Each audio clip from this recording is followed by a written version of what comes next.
Welcome to the G5 Hive and our next installment of our Worker Bee series, where we deep dive into the G5 college football landscape with the folks that know the teams the best. If you're watching us on YouTube, please hit that like and subscribe button. And if you're listening to us in podcast form, please rate and review. Today we'll be taking a look at the UConn Huskies. The Huskies finished 3-9 last season. They wrapped up their 2024 spring practice with their spring game on April 21st. Today, we have a special guest joining us. He is the best source for UConn athletic news. He is a football guy at Storrs Central. He is Graham Chamberlain. Graham can be found at Pause ARF blog on X. Welcome to the show, Graham. Hey, thanks for having me, guys. Looking forward to talking some ball with you. Thanks for being here. Can you tell us a little bit about yourself and what led you to be interested in sports journalism and covering the UConn Huskies? Yeah, I mean it's interesting because I'm not a journalist by trade. It really started. I've always been really interested in the recruiting aspect of college football. That's part of what led me to really love the sport. I love the idea of you need to recruit certain guys and you develop them over, 4 to 5 years. It's obviously changed now with the transfer portal, but it still remains. So I was noticing, I guess, when did I start this? Well, I guess about 7 years ago. And I didn't have a lot of people to talk to about UConn football. So I was like, hey, I'll start this blog. It was like a WordPress blog. And it really kind of took off a little bit in 2020. That UConn obviously did not play in 2020. So I had time to interview some like incoming recruits and stuff. And I really enjoyed doing that. Eventually Rivals had reached out to me. They had saw what I had written and said, hey, would you want to come cover the team? And I jumped at that because, UConn was not getting a lot of attention in the recruiting spaces, like on Rivals or on 24/7 Sports. So I was like, yeah, man. I mean, and the biggest thing for me was I had access to the database. So update offers, update commits, etc. From there, this opportunity at Storrs Central came along. For those who are unaware, Storrs Central is an arm of the Bleeding Blue for Good NIL collective. So we cover UConn athletics and really give like a behind the curtain kind of look into UConn sports. That includes men's and women's basketball as well as football. And 100% of our profits go towards NIL collective. So the opportunity to get a little closer to UConn athletics plus help our student athletes earn NIL was a win-win for me. And so that's how I'm here. Awesome. So Nick Charlton left to become the running game specialist for the Cleveland Browns. That means UConn needed a new offensive coordinator. They didn't have to look too far as they brought in Gordon Samus to be the new OC, who was previously the offensive line coach, and now will be doing both. Can you tell us if there'll be any changes in this offense here in 2024? I think there will be. One of the big changes is personnel, which I'm sure we'll get into. But obviously the knock on offensive line coaches is everyone thinks it's going to be we're just going to run. And he said several times, like, that's not what we're going to do. We're still going to run the ball a lot. That's UConn's identity and has been really since they've moved up to FBS. But they're really looking for more verticality in the passing game. For UConn fans, the past couple of years with Nick Charlton, there's been a lot of screens and a lot of running the ball. And really screens are essentially runs. So we're looking at running the ball about 70% of the time. So a little more electricity in the passing game. But they still, they have 4 really good running backs that they love and they want to get out in the field in some capacity. So, I think you're going to see a little more creativity in getting those guys involved, getting the ball into space. Well, let's move over to the position where it all starts on offense, and that's the quarterback. The starter from last year, Taquan Roberson, transferred out to after the spring to Kansas State, and other backup Zion Turner transferred to Jacksonville State. Nick Everett portals in via Wisconsin, and then the year before that was at Oklahoma. Can you tell the listeners what they need to know about this quarterback room? Yeah, I mean, from all accounts, Evers is gonna be the guy. He passed up some opportunities to be backups at, schools like Ole Miss or Iowa. So he's coming in and he wants to play, and I think that's the expectation, barring some catastrophe. We know Evers coming out of high school, top 15 quarterback prospect coming to Oklahoma, then going to Wisconsin. He kind of got recruited over a little bit at those places, but by some reports, like especially in The Athletic, there was also some concern about him really grasping the playbook and translating what's in the playbook onto the playing field, right? So I think with UConn, I think you're looking for him to become a leader in that room, but also get the mental part of his game right. He, from what I've heard so far, and he didn't come in for the spring. He came in after the spring practice was over. He's big. He's 6'3", he's 205, but he runs, I think 40 in the 4.5s. Like he can really, he's really athletic. He can make throws that, from what I have heard from some of the workouts, some throws I haven't been seen at UConn in Dan Orlovsky. Dan Orlovsky, I mean, we really haven't had a lot of success at the quarterback position. So, he's really one of the most talented quarterbacks they've had. At this point, it's can he do all the other things that are not football? And people that maybe don't know a lot about Nick Evers is he got, I don't know, you could say recruited over there at Wisconsin, but then they were trying to move him in at wide receiver a little bit because he's just an athletic dude, and you want to get your best athletes out there on the field, so he can do a lot. So just another note there on Nick Evers. For sure, and I think they love that he can run, and that really makes the defense kind of focused in on him a little bit. If the play breaks down, is he going to run? Can he go make a throw on the run? It's something that UConn hasn't had recently. A lot of it has been defenses being like, I'm going to make them throw. Go ahead and make this throw on us. And, so far for the defenses, it's worked out for the most part. So they really like Evers. When it comes to Joe Fagnano, he's a really experienced guy. He came in. He was the quarterback for Nick Charlton back when he was the head coach at Maine. So he came in last year, and the thought was, okay, well, he knows Charlton. He knows his playbook in and out. He won the job coming out of spring, or coming out of fall ball, excuse me. And it surprised a lot of people, including myself, because I think a lot of the people who were watching in the media thought it'd be Roberson the whole way. So Fagnano came out, struggled against NC State. That's a tough first game coming from FCS to FBS. You're playing against NC State. Second game against Georgia State, he hurts his shoulder. He's out for the year. Roberson takes over. But prior to that, he was a starter for Maine for a couple years. So, I know that Jim Moore really values snaps. He likes snap counts, and Evers has very few. But like you said, he's such an athlete. You got to get him out there. I'm really interested to see what he can do during his spring ball. I mean, it's still a competition, All right, let's move over to that running game. You mentioned earlier they got 4 really good running backs, and they certainly do. They do return their 2 leading rushers from last year, Cam Edwards and Victor Rosa. They did lose a few guys to the portal, but they also brought in Mel Brown from Gardner-Webb and Darrell Robinson from Charlotte. How did the running back room look in the spring? They looked really good. They love Cam Edwards. This was a guy, he wasn't even I think he was running back 4 coming into last season, right? He was recruited pretty lightly, local kid out of Connecticut. He was a defensive back. They decided to move him to running back.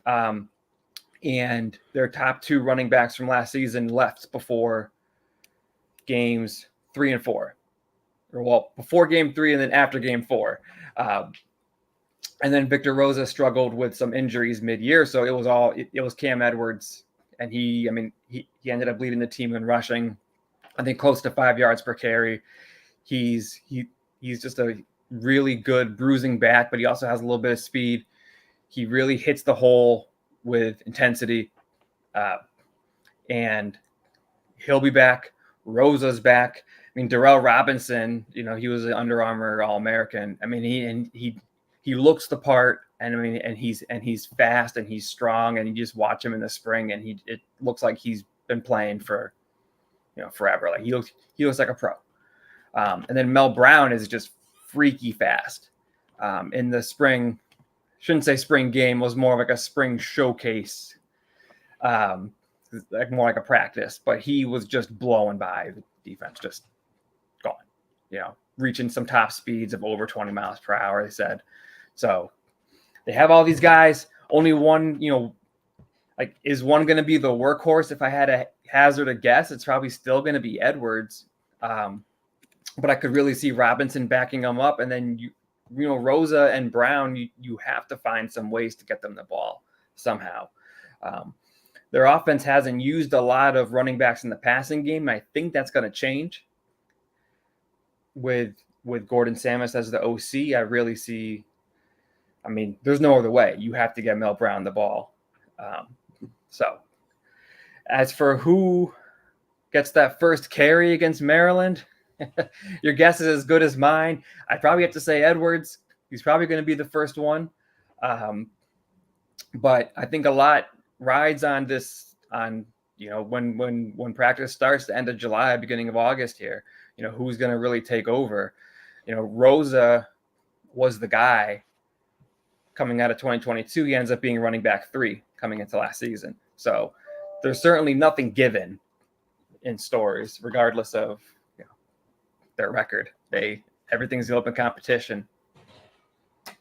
Do you think it's kind of more of a committee approach, and is it it sounds like a 4-way committee, but if you had to guess, are you thinking it's like I don't know, 35-35, what's that, 15-15, or what do you kind of see as like the split, I guess? I could see Edwards getting at least 50% of the carries. Okay. And then kind of split up amongst the rest. I think Robinson probably gets a little more carries than Rosa. But, it's been a room that's struggled with injuries as well throughout the year. So I think they're kind of expecting, last year, if Edwards got hurt, there was nobody else, that was it. He was the last one that they had pretty much. So I think they're really just trying to stack up and say, injuries are part of the game and we're prepared in case that happens. But in the meantime, we got to find ways to get these guys involved. So I would think if it ends up being like someone like Mel Brown is the workhorse back, it's probably because there's a lot of injuries. And that's no disrespect to him, but I just don't think that's the plan. Does one of them stand out as maybe the goal line back or short yardage back? Well, it's usually Edwards, depending on where they are in the field. But as you may know, defensive lineman Jelani Stafford actually led the team in rushing touchdowns last year with 6. Now, are they going to get another guy in the mix? They may. In spring practice last year, they were having tight end Louis Hansen as kind of a goal line back too. And they have another back who's a former linebacker, John Bechtel. I could see him getting carries at the goal line too. So interesting.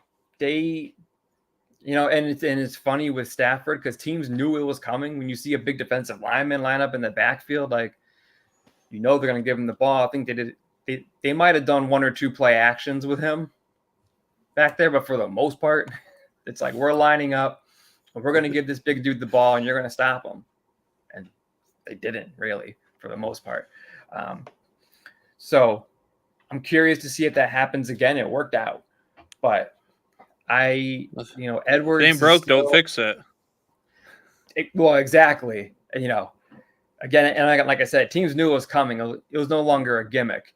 So I would say continue on with that, or find another one. Go back to Hansen. They have plenty of guys that can do that. But in this running back room itself, I still like Edwards. Awesome.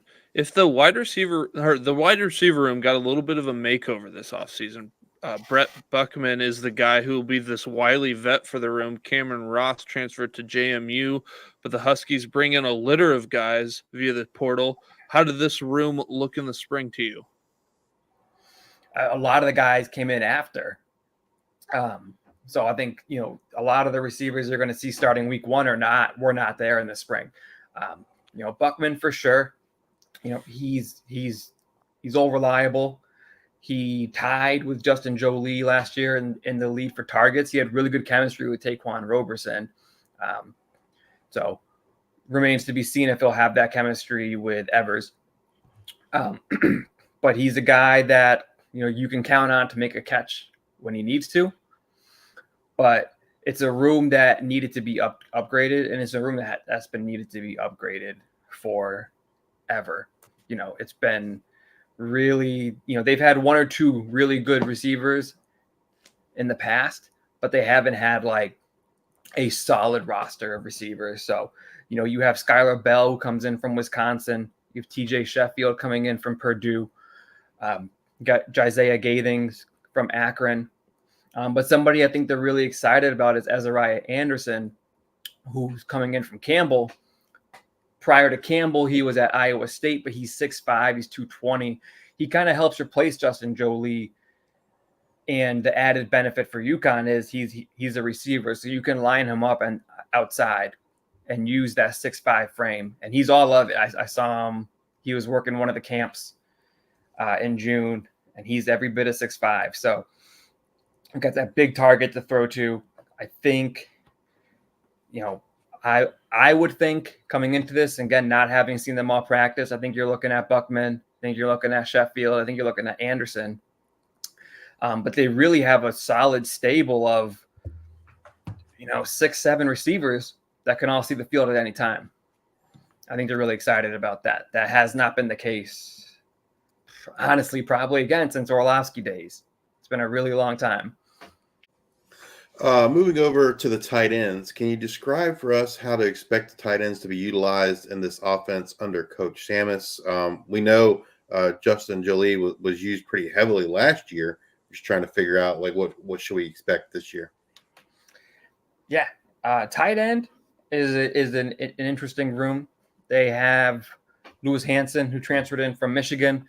They didn't use him a ton last year. But you had Jolie. He's really more kind of like a traditional tight end, right? Same with Alexander Honig. He was a guy they had big plans for. He transferred it from TCU.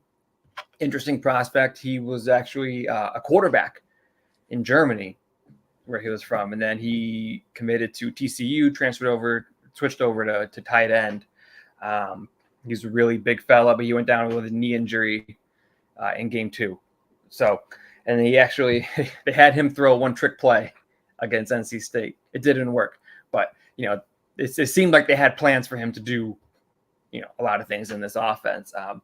You have him, you have those two, and then you have an incoming freshman who I think is really an intriguing prospect, in Dominic Toy. I think he has the same sort of body type and the same athleticism as Jolie. So it wouldn't shock me at all to see him get out in the field in some capacity, or at least use his 4 games before a red shirt and see what he's got. I think what you're going to see is, more help in block scheme with these guys. Jolie was really more of a receiving type tight end, which is why he led the team in receiving. But I feel like in order to have that ground and pound run game, they're really going to need Hansen and Honig to be in the mix to help block. So I think you're going to see probably fewer receptions, fewer yards at tight end this year, but they are all certainly capable. All good pass catching tight ends. They have decent athleticism, but I don't think there's a Justin Jolie in this room, unfortunately for UConn. But ideally, the receivers help step up, and you don't need a Jolie. So I guess the answer is we think a receiver is going to lead them in receiving this year, not a tight end. I think so. And then you mentioned in the previous question, is that Ezra Anderson that you think might then kind of fill into kind of what was left there by Jolie? Yeah, I mean, they have similar compositions, right? And I think Jolie actually came in as a receiver. They moved him over to tight end, but they like having a big target, and I think Anderson is going to be that big target. Do you think they'll just like hyper focus on Anderson, or do they think they're going to spread the ball out a little bit? I think they spread the ball out quite a bit. Okay. They've got. I think they're really excited about TJ Sheffield. Skylar Bell was there for the spring. I think he did well. I think he has a little more work to do in order to be wide receiver 1. I would certainly not crown him that right now. And they have some guys already on the roster. They have Kyleesh Hicks. Jim Mora mentioned him several times last year as this guy's next up. So they still have receivers on their roster. I think they're kind of bringing in guys who have, like I said, he values snaps. He values existing production. But I can really see someone else on this roster also step up and, really get some solid production this year. Well, let's look at this O-line. They lost their right guard, Christian Haynes, and left guard, Noel. Give me a chance at this pronunciation here. Noel Ofori Niado. Is that right? Got it. Hey. All right. Hey, how about that? They lost him to graduation, and then center Yakiri Walker to Colorado. They brought it back, left tackle Valentin Sen and right tackle Chase Lunt. How did the coaching staff address these losses here in the offseason? Yeah, Christian Haynes is a huge loss. What a dude he was. Really could have gone pro last year after the 2022 season, came back for his 6th year. They wanted him to work a little more at center. Jim Mora thinks he is an NFL center, and he very well may be. As of right now, he's a guard. And I loved Ofori Niadu. I was out there pounding the drum, how is this guy not getting any looks in the NFL? He wasn't in any mock drafts, but he was consistently a top 10 guard by PFF. So I'm I don't understand. I talked to some scouts, and they're like, well, he doesn't do anything that really stands out on film. I'm yeah, but he's good. He's solid. What more do you want from an O-lineman? He did sign an undrafted free agency contract. I can't remember where. But hopefully not the last of him.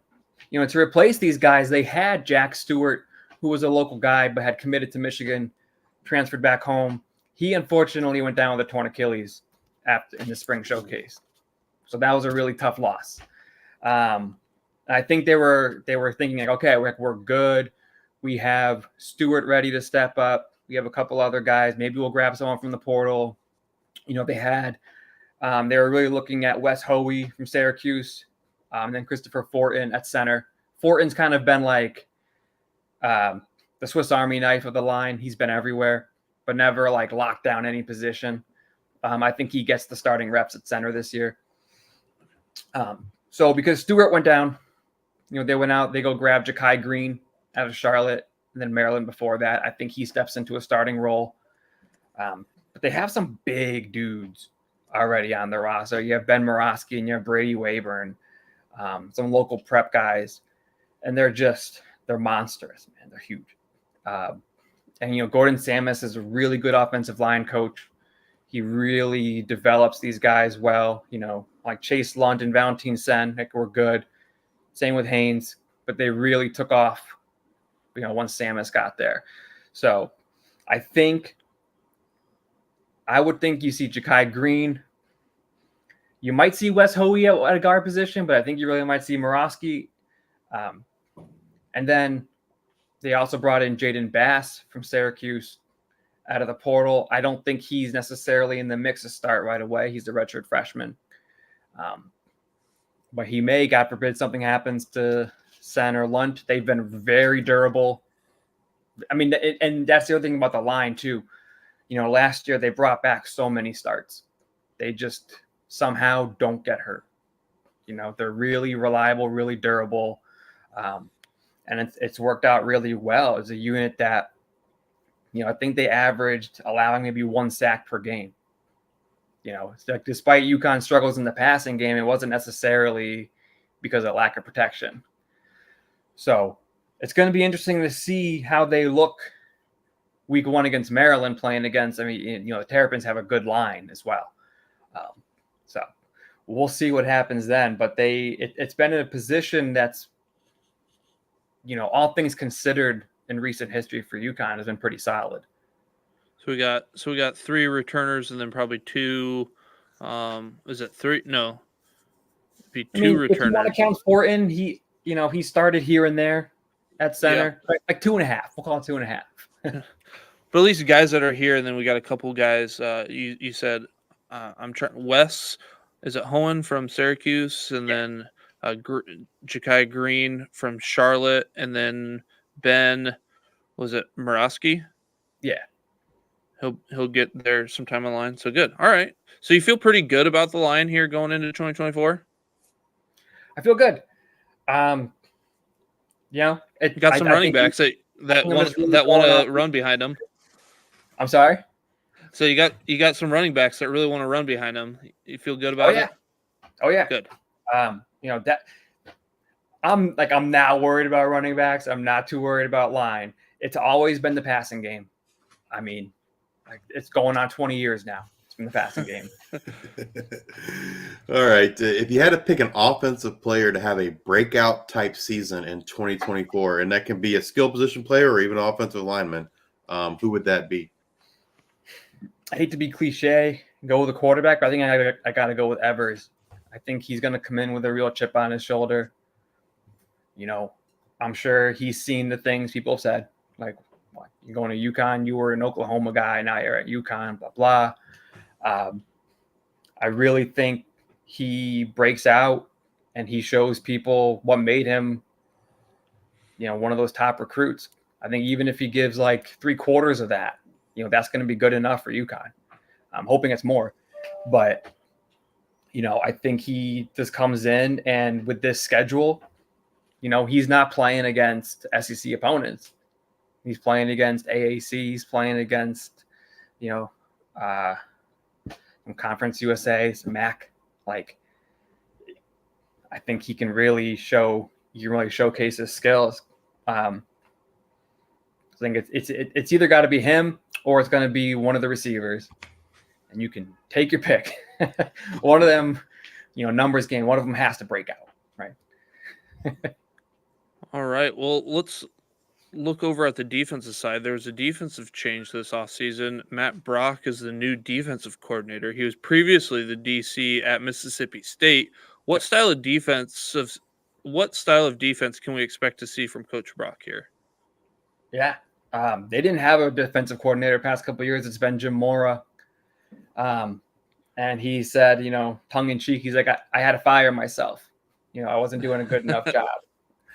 But in all seriousness, it's something that I don't think he should have done last year. They lost their defensive coordinator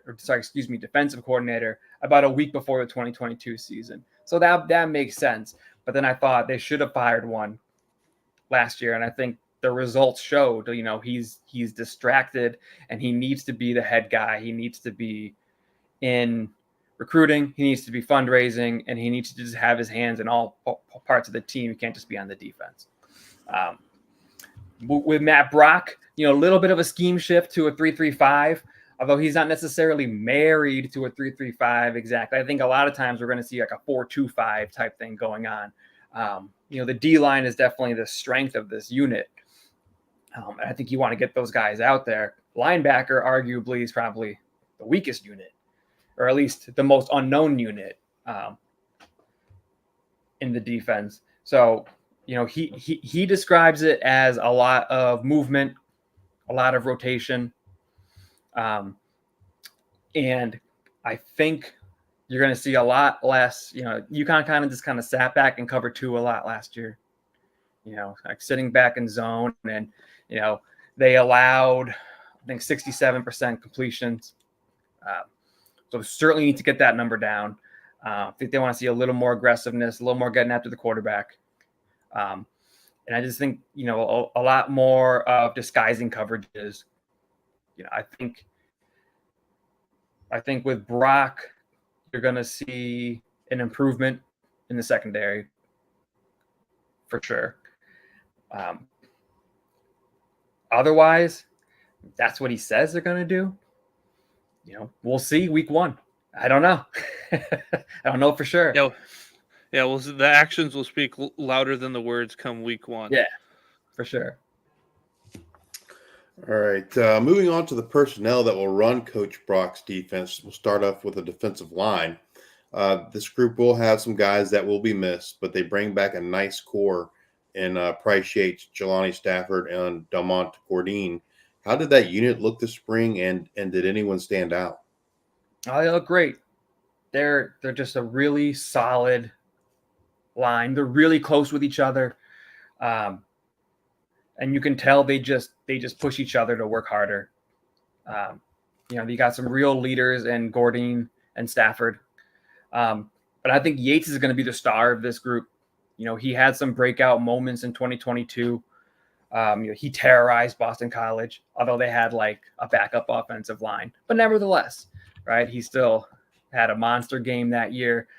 Led this unit in tackles for loss last year. I think he's going to do that again. In terms of who stood out, it's probably Yates again. He's just improved so much since he was just a lightly recruited guy coming out of Texas under Randy Edsall. Second time around. They do lose Eric Watts. He is, he was one of the leaders of this defense, but they have other leaders. Stafford's definitely a big leader on this unit and of the whole defense. And so is Gordine. So,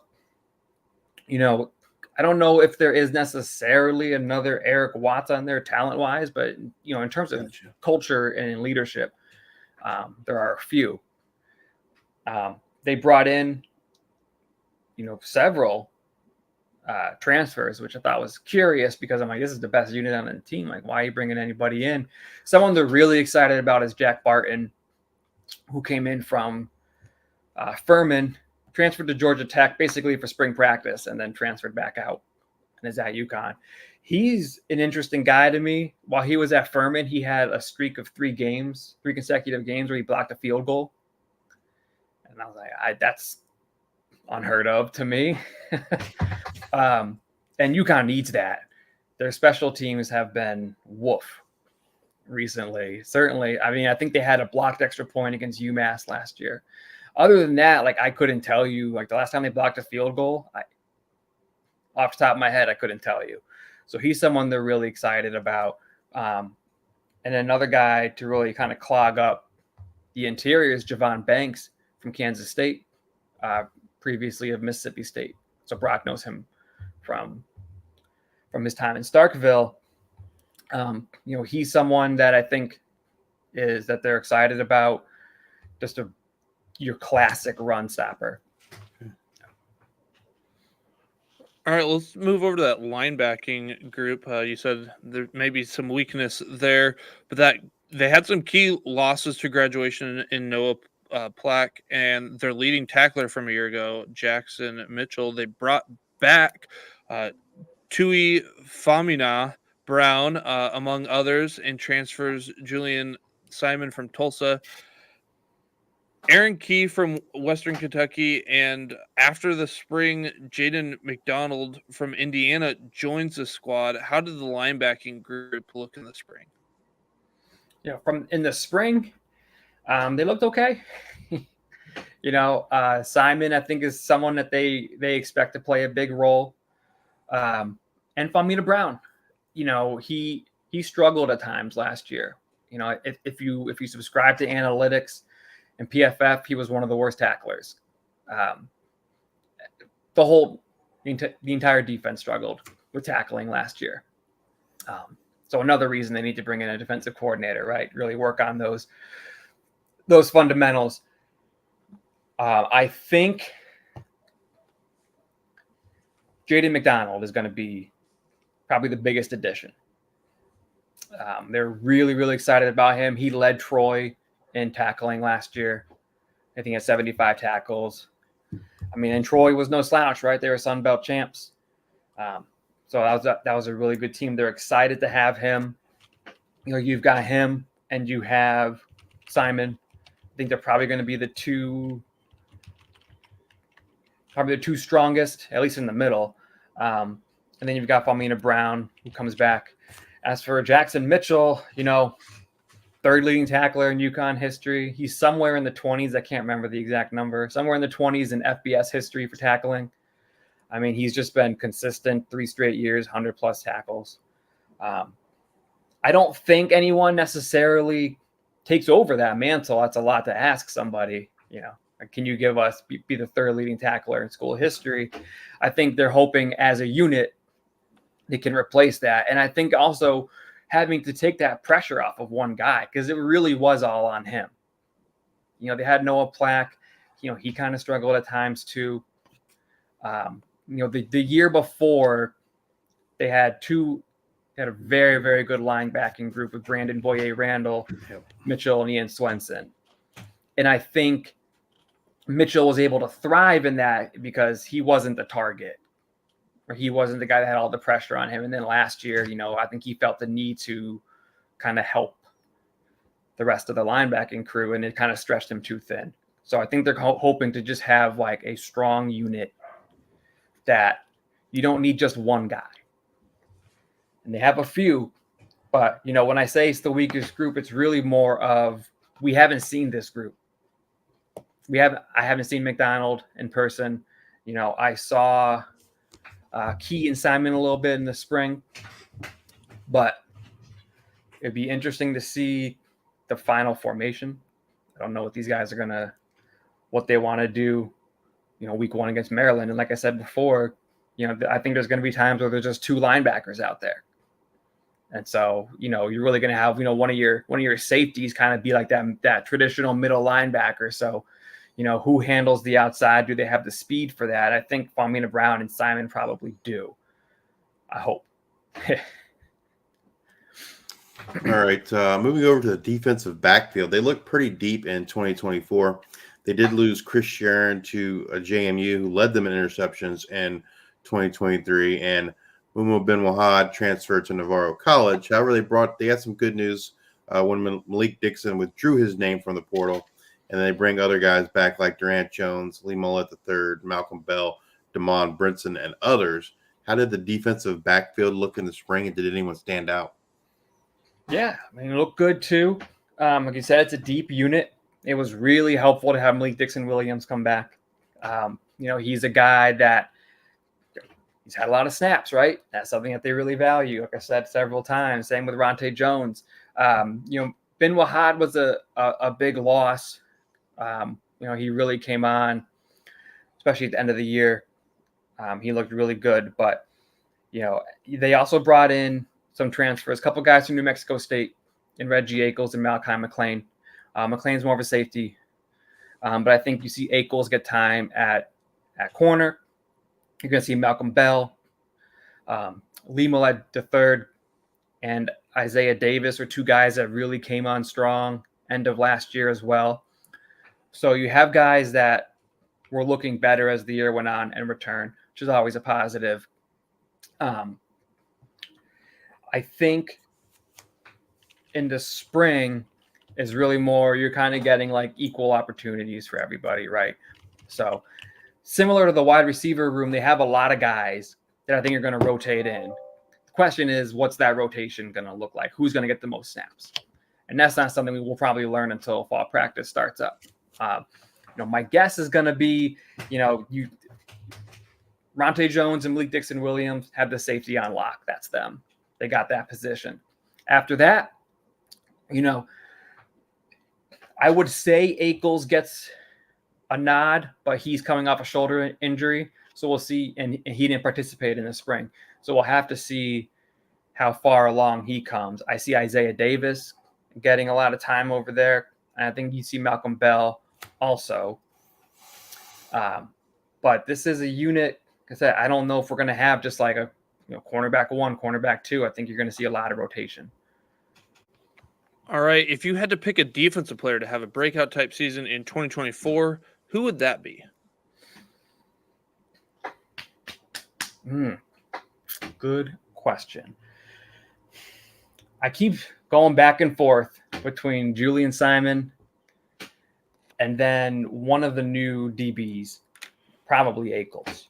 I feel like Ackles is going to be someone that is going to come along as he gets more comfortable, as he gets more reps. Is going to be someone who gets stronger as the year goes on. Wouldn't shock me to see him getting a lot of playing time, in those last few games. I think initially it's going to be Julian Simon. He was a really talented guy. He was a 4-star recruit coming out of high school, committed to USC. So he's someone I think is mature, and he can be a leader, and he's going to take over pretty well at the linebacker position. And then the group needs it. With spring practice over, which position group or groups are you most concerned about? Most concerned. It's got to be either receivers or linebacker. I hate to give you an or. I'm kind of equally concerned on each. It's more. I'm not concerned they don't have dudes there. I think they brought in enough guys to say that they do. It's who is it? Up. Yeah. Who's it actually going to be, right? Like you have 7 receivers, but okay, but who do you go to? Who's the guy who can ever say like, oh, whatever, he's down there somewhere, I'm just going to chuck it. They haven't had one of those guys. Or you haven't had a linebacker. It's like, we need a sack. Like, we need a big play. Who's going to step up and do it? In the past, it's been Jackson Mitchell. He's gone. So who steps up and takes that mantle? So that's, again, I hate to do it to you guys. I know you want an either or, but I really have to tie receivers, linebackers. That's all right. You can give us one on each side. That's all right. Yeah, sure. Yeah, that works. Yeah, they've already added a lot through the portal, especially after the spring. But is there any particular position you think they might still be looking to add, or you think they're pretty much done? I think they're done for now. We'll have to see, obviously, once the season's over. There's so many factors that go into. I honestly thought they'd lose a lot more last year, frankly. I thought, coming off a 3-9 season, I was like, uh-oh. You're going to see guys leave. But a lot of the mainstays didn't. So I think that speaks to some of the culture that they've built up there and the excitement they have going forward. But for now, I think this is set. The roster is set. Now it's just time to go play. All right. Well, we talked about what opportunities maybe there are for the Huskies, but what are the main strengths of this team going into 2024? I'd say it's defense. It's the defensive line, and it's the run game, and it's just classic Northeast football. They really lean into that. They know who they are. They know who they're not. And it's been like that since the Big East days. There were games under Edsel the first time around, they're throwing for maybe 90 yards, but they win, right? They rush 45 times, for 290 yards or something. Like, it's just, it's not going to be like that, but, they know where their bread's buttered. And so you run game, shoot clock, you minimize possessions on the defensive side. And that's it. They have to hope that they score enough this year. I think that's it. The defense, despite, not being the best last year, is still leaps and bounds better than it used to be. So they're still making progress, but a little more to go. What does success look like for UConn here in 2024? What has to happen for you to say, hey, this is the minimum level for us to say, hey, this year was a success? A bowl game for sure. And I think honestly, for it to be so the minimum's a bowl game. For it to be a good year, it's a winning record. They haven't had a winning record since 2010 and the Fiesta Bowl year. So that's next. And, the schedule, I'm not saying they're guaranteed, right? But they have games that are not impossible on the schedule. They have games that are competitive, and that's the best you can hope for, as UConn, right? It's not like they've been world beaters by any stretch of the imagination. So I think the goal every year needs to be a bowl game, play some interesting football, fill the stadium up before basketball season starts, and keep people interested. I think that's, if you can lean into that, then I think you can be successful. All right, Graham, I know we're running up against the clock for you, so we'll get you out on this. Is there anything else that you would like to share or think that we should know about the 2024 UConn football team? I think you're going to see a much improved team. They have a much improved, just roster makeup is better. So, I guess don't be too surprised if they knock off somebody they're not supposed to. I look at the Wake Forest game. They're coming off a bye. Wake Forest struggled last year. Who knows what I hate to say it because you never know with the portal. They have Hank Bachmeier coming in from Boise, or I guess Louisiana Tech now. They have some good players that came in. Who knows how they gel? But I think you're going to see, UConn, I think minimum 6. They might knock off someone they're not supposed to. If they don't get 6, that's a lot of the people are going to be very upset. I can tell you that. Do you think at that point then Moore is maybe on the hot seat? I think his seat's going to be very, very warm. Yeah, I do. All right. Well, Graham, we greatly appreciate you taking time out of your day to spend with us and share your knowledge. Thank you very much. Hey, of course. It was awesome talking to you guys. Hope to do it again soon. Yeah, we plan on doing this, next year, and we hope to have you on again next year and talk about the Huskies and what great things happen in 2024 and what the 2025 team looks like. All right, I'm already excited. Can't wait to see. All right. If you are watching this on YouTube, please hit that like and subscribe button. And if you're listening to us in podcast form, please rate and review on Spotify or Apple Podcasts. Thank you all for your support. Until next time, we are the G5 Hive.